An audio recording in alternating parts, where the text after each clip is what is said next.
Trump and his Brendan cartel is coming for us again. Last night, the president reposted this article. It says the FCC is now trying to use equal time rules to prevent shows like ours and The View from conducting interviews with candidates. They're reinterpreting long agreed upon rules to stifle us. And this one's a little bit complicated. It's not as easy as what happened the last time. So I want to break it down. There was a time in this country before television, radio was the dominant broadcast medium. There were huge radio networks, and if a candidate running for office made an appearance on one of those networks, it was a big deal.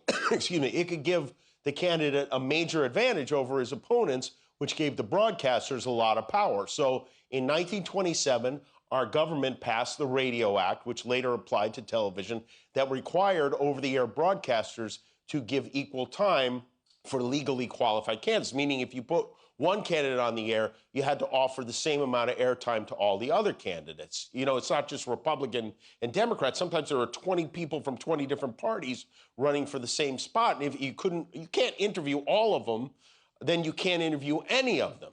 You following this, Guillermo? Yes. Okay.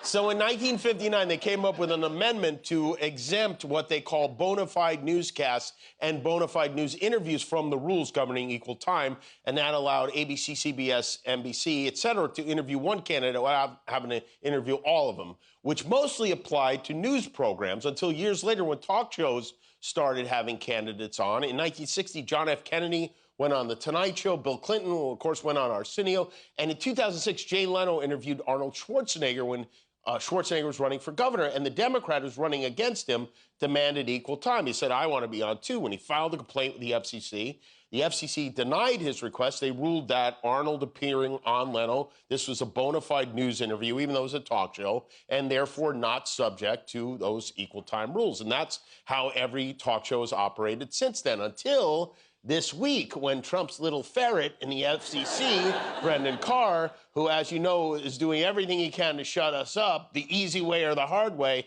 is trying to say we no longer qualify for the bona fide news exemption when it comes to interviewing candidates, which is a sneaky little way of keeping viewpoints that aren't his off the air. It's his latest attack on free speech, and it's a joke because this isn't the 50s anymore. Back then, there were only 3 major networks. Now we've got cable, we've got streaming, we have satellite, podcasts, social media. There are thousands of outlets now. Broadcast TV used to account for 100% of viewing. Now it's like 20%. There are so many channels doing, and some of them doing 24/7 Trump programming. Fox News, Newsmax, One America News, Real America's Voice. None of them are required to give equal time, but we are because we use